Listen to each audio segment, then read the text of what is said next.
अक्सर जब घर में हम कचौड़ियाँ बनाते हैं तो हमारी कचौड़ियाँ फूलती नहीं हैं, फ्लैट हो जाती हैं। क्या आपके साथ भी ये प्रॉब्लम आती है?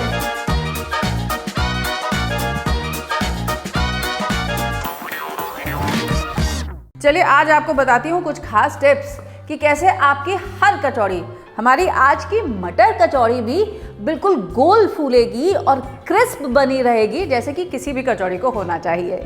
तो पहले तो एक मटर की स्टफिंग बनाएंगे और बनाएंगे फिर एक परफेक्ट डो जिससे हमारी कचौड़ियाँ एकदम गुब्बारे की तरह से फूलेंगी। तो क्या कहते हैं, शुरू किया जाए? तो ताज़ा ताज़ा हरी मटर और इसको पहले हम छील करके रख लेते हैं। तो मैं तकरीबन ये कप भरा हुआ होना चाहिए इतनी मटर छील ले रही हूँ। लेकिन हाँ भाई, ये बढ़िया सी मटर की कचौड़ी को एंजॉय करने के लिए आपको केवल सर्दियों का इंतज़ार नहीं करना पड़ेगा। मटर तो आजकल सारा साल उपलब्ध होती है ना, it is very easily available frozen मटर। तो बस जब आपका मन करे तो फ्रोज़न मटर से भी आप ये कचौड़ियाँ बहुत ही आसानी से बना सकती हैं। Same process. तो ये तकरीबन 1 कटोरी भर के मैंने मटर छील ली है। अब पहले इसे धो लेंगे और ड्रेन आउट कर लेंगे। कचौड़ी की स्टफिंग बनाने के लिए हमें चाहिए होगा 1 कप छिली हुई मटर, 2 से 3 हरी मिर्च, 1 इंच का टुकड़ा अदरक का, 1 मुट्ठी धनिया की पत्ती, 1 चम्मच सौंफ का पाउडर, 1 बड़ा चम्मच धनिया पाउडर, 1 छोटा चम्मच चाट मसाला, 1 छोटा चम्मच ड्राई मैंगो पाउडर यानी खटाई, आधा छोटा चम्मच गरम मसाला पाउडर, आधा छोटा चम्मच जीरा, स्वाद के अनुसार नमक, 1 छोटा चम्मच लाल मिर्च का पाउडर। तो अपनी स्टफिंग बनाने के लिए ना पहले हम मटर को थोड़ा सा कुक कर लेंगे। इसके लिए अपने पैन में मैं ले रही हूँ 2 टेबलस्पून ऑयल। तेल जब गर्म हो जाएगा ऐड करेंगे इसमें आधा छोटा चम्मच जीरा और पहले जीरे को भी थोड़ा सा चटक जाने देंगे। वंस द जीरा स्प्लटर्स ऐड कर देंगे इसमें ये धुली हुई मटर।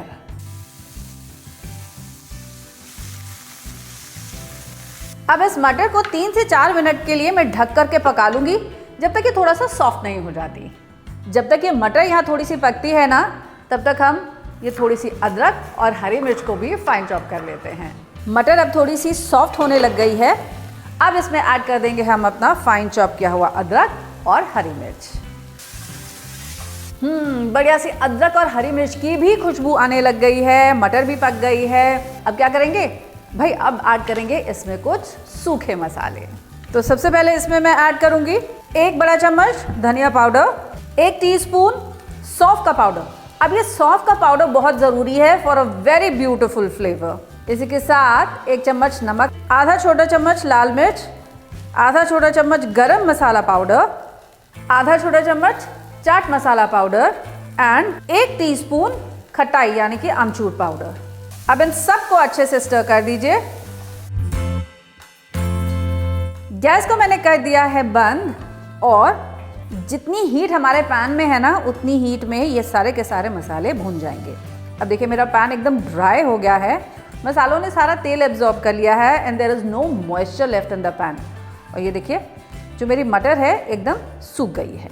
अब इस मटर को अच्छे से ठंडा हो जाने देते हैं, उसके बाद इसे थोड़ी सी धनिया के साथ हम पीस लेंगे और तब तक अपना डो प्रिपेयर कर लिया जाए। तो डो बनाने के सारे इंग्रेडिएंट्स पहले नोट कर लीजिए। कचौड़ी का डो बनाने के लिए हमें चाहिए होगा 1 कप मैदा, 2 टेबलस्पून देसी घी, 1/4 छोटा चम्मच बेकिंग पाउडर और इसी के साथ साथ आधा छोटा चम्मच नमक भी। डो बनाने के लिए मैं ले रही हूँ मैदा। आप चाहें तो आधा मैदा और आधा आटा भी ले सकते हैं, लेकिन मैदे के साथ जो कचौड़ी बनती है ना वो काफ़ी क्रिस्प होती है, इसलिए अक्सर मैदे का इस्तेमाल किया जाता है।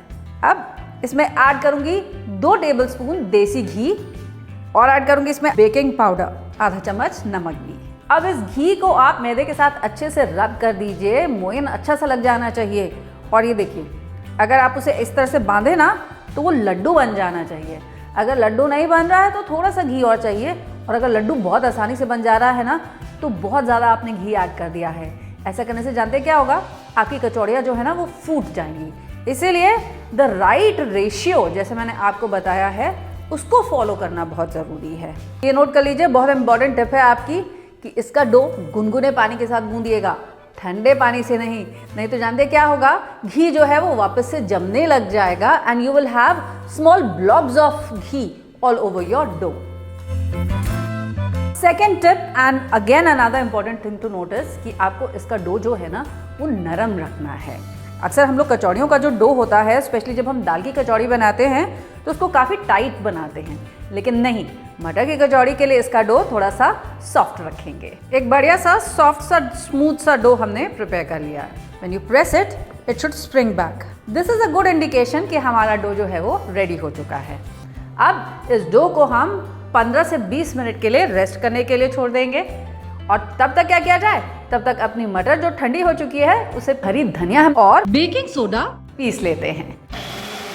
बिना पानी ऐड किए मैंने ये मटर को पीस लिया है।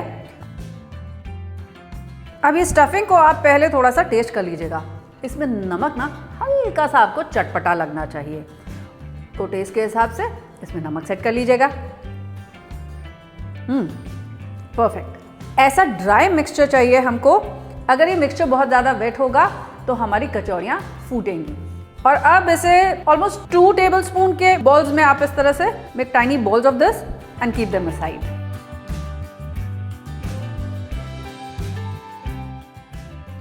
अपनी कढ़ाई में गरम करने के लिए तेल यहाँ चढ़ा दिया गया है।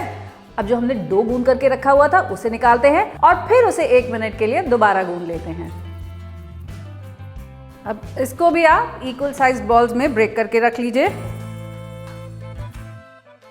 तो जितनी मेरे पास यहाँ पर मटर की बॉल्स हैं उतनी ही मैंने यहाँ पर अपनी डो बॉल्स भी प्रिपेयर कर ली हैं। अब देखिए ना, मेरी रेसिपी कितनी आसान है कि कोई बिगिनर भी इसे बना सकता है। अब ये जो बॉल्स बनाई हैं ना, इनको थोड़ा सा मैं रोल आउट कर ले रही हूँ। हर पूड़ी में मैं बीच में रखूँगी पहले अपनी एक मटर कचौड़ी की स्टफिंग और इसको आप ऊपर से पूरा सील कर दीजिए लाइक दिस।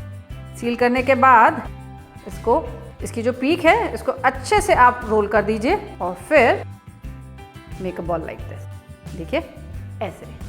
अब इसे हम बेलन से नहीं बेलेंगे, हम इसे अपने हाथों से ही फ्लैटन आउट करेंगे। अपने फिंगर्स और थंब के हेल्प से आप इसे ऐसे प्रेस करते जाइए। अगर आप बेलन से बेलेंगे ना, चांसेस आर कि आपकी कचौड़ी फट सकती है, इसमें से स्टफिंग थोड़ी सी बाहर निकल के आ सकती है। इसीलिए we use our hands to roll this out. देखा, जिनको बेलना नहीं भी आता उनके लिए भी ये काम कितना आसान हो जाएगा। अब नोट कर लीजिए, यह है आपकी टिप नंबर 3। ये कहती है कि तेल कितना गर्म होना चाहिए। बिल्कुल गर्म नहीं होना चाहिए, सिर्फ गुनगुने तेल में ऐड करनी है आपको अपनी कचौड़ियाँ। अगर आपने इसे तेज़ गर्म तेल में ऐड किया ना तो आपकी कचौड़ियों पे ब्लिस्टर्स आ जाएंगे और वो हमें नहीं चाहिए। हमें चाहिए बढ़िया सी खस्ता कचौड़ियाँ जो धीमी धीमी आंच पर सेकेंगी। देख रहे हैं आप कितनी हल्की हल्की सी बबलिंग आ रही है इसके ऊपर। बहुत तेज़ गर्म तेल नहीं होना चाहिए और इसमें इकट्ठी आप 3 से 4 कचौड़ियाँ ईजिली ऐड कर दीजिए। ये देखिए, अब ये कचौड़ियाँ धीरे धीरे फूलने लग गई हैं। थोड़ा थोड़ा तेल आप इनके ऊपर से छलकाते जाइए और ये देखिए धीरे धीरे ये फूल जाएंगी। एक तरफ से जब ये हल्का सा गुलाबी हो जाएंगी और कंप्लीटली बलून अप कर जाएंगी तब आप इनको पलट दीजिए और दूसरी तरफ से भी इन्हें हल्का सा फूल जाने दीजिए। तो धीमी धीमी आंच पे 10 से 12 मिनट लगेगा कचौड़ियों को सेकने में। पहला बैच ऑफ कचौड़ीज यहाँ पे सेक रही हूँ मैं, तब तक मैंने यहाँ पर अपनी सारी की सारी कचौड़ियाँ भर के भी रख ली हैं। ये देखिए कचौड़ियाँ हमारी हो गई हैं बढ़िया सी गोल्डन। अब इन्हें निकाल लिया जाए। अब ये कचौड़ियाँ एग्जैक्टली वैसी ही बनेंगी जैसे कि बाजार वाली हलवाई की कचौड़ियाँ होती हैं, उतनी ही फूली फूली और उतनी ही खस्ता, और रखे रखे ये फ्लैट भी नहीं होंगी, नीचे बैठेंगी भी नहीं, ऐसी ही फूली हुई बनी रहेंगी। तो ट्रिक क्या है? धीमी आंच पे इसे सेकना, दैट इज द ट्रिक। तो चलिए और कचौड़ियाँ बना ली जाएं। आप अपनी कढ़ाई में ढेर सारी कचौड़ियाँ इकट्ठी डाल सकते हैं। धीरे धीरे ये फूलती भी जाएंगी and they will make space for themselves.